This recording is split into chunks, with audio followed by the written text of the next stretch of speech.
Watch today's video to find out the 3 books I think every homeschooling mom ought to read. My name is Amy Sloan. I'm a second-generation homeschooling mom of 5 from 9 to 19. Our oldest graduated from our homeschool last spring, and then we still have children in elementary, middle, and high school still at home. There is nothing I love more than giving good book recommendations, and I share a lot of my favorites at humilityanddoxology.com/favorites, and you can head there or click the link down below and see many of the books I recommend for homeschooling parents, both new homeschooling parents and parents who've been homeschooling for a while. We all have more to learn, and there are so many phenomenal books and resources to encourage you each step of the way. Today, I'm going to take maybe a slightly different angle because, like I encourage people in my free homeschool planning guide, you want to start by asking some big picture questions. And one of the questions I include in that ebook that you can grab at my website, one of the questions I ask is, what kind of human being do I want to raise? So you're thinking not just about like, what math topic do I want to cover this year, but what do I want this child to grow and develop? You know, what is this big idea of who I want them to be as they grow and are nurtured and discipled in my home?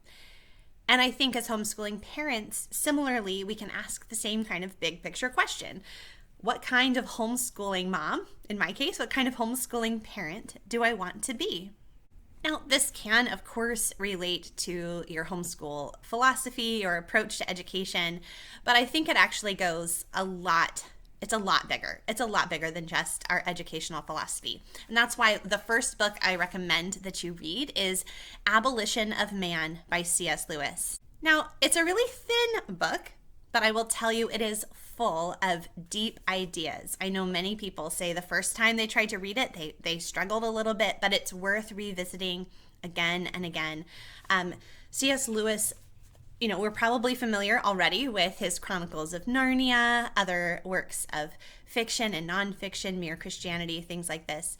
But in these 3 essays, Lewis actually looks at the purpose of education very fundamentally, and the way that education can impact the affections, the things that we value, the way we view the world. Highly recommend this book for all educators, regardless of your homeschool philosophy. But if you are a Christian educator, this is a must read. I actually have an Abolition of Man webinar. My friend Kristen Rudd taught it live, and the replay is available for purchase over at humilityanddoxology.com, and I will have that link below. But even if you don't watch that workshop replay, the book is worth reading again and again. In a similar vein, this next book is not homeschool specific, and actually I can't find my copy of the book. I must have lent it out to someone, but I have 2 other books by the same author in the same series. So I wanted to show you Peacemaking for Families by Ken Sande. So you may be familiar already with his book, The Peacemaker. There is a book for children that is a wonderful devotional Bible study you can do at home or in a Sunday school. Your teens also, there's a student edition, but for homeschooling parents specifically, I would recommend reading Peacemaking for Families. My husband and I read that together, many, many years ago now, and it actually really impacted my parenting and the way I thought about relationships. Now, my friend Lynna Sutherland, I think, is great. She was the first one I heard say this phrase that homeschooling is like parenting on steroids. And so before, again, you get into those nitty gritties, thinking about which curriculum you need to purchase for next year, how to do your homeschool plan, your homeschool schedule, you really want to think about the impact on your parenting when you decide to homeschool. You are with your children all the time. This is a gift of homeschooling. It can also be one of the challenges, and there can be conflict like no other.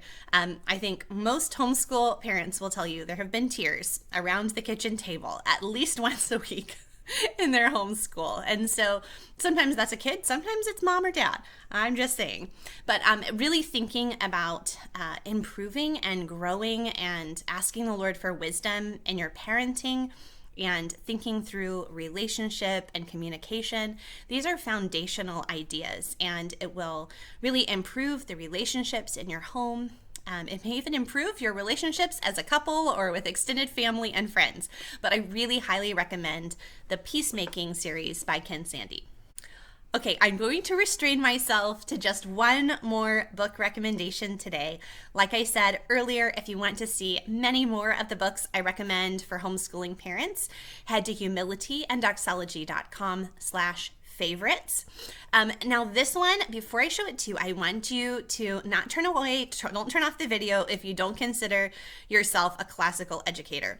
This book is in the classical education world, the Christian classical education world, but especially the first third of the book, I truly believe is valuable for anyone who is considering homeschooling, especially if you are just starting out with younger learners. But really, it's going to cause you to think about your goals for education in a new and deeper way. And this book, one of my all-time favorite education books, is The Liberal Arts Tradition.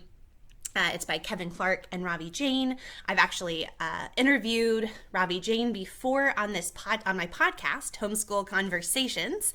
So I will put that link down below. Highly recommend you check out that video or listen to the episode. But this book is incredible. I love the way they distinctively communicate how, as Christians, we're applying some of these traditional ideas about education.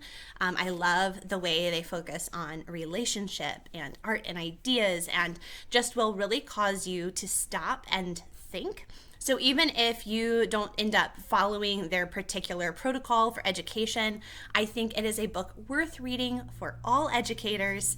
Highly recommend this book, and it will just make you prioritize the things that are worth prioritizing, much in the same way as with the C.S. Lewis book.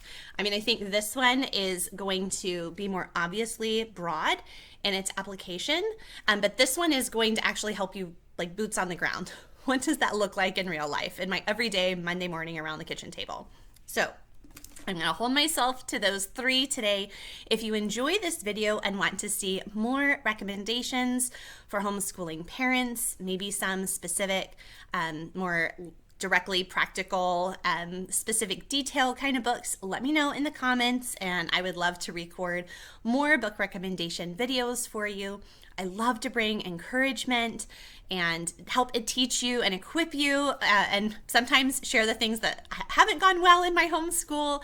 So please let me know how I can best serve you. Make sure you're subscribed to this channel.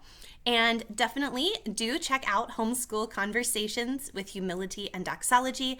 There is a playlist of those podcast episode videos here on YouTube, or you can find it in your favorite podcast app. And until next time, happy homeschooling.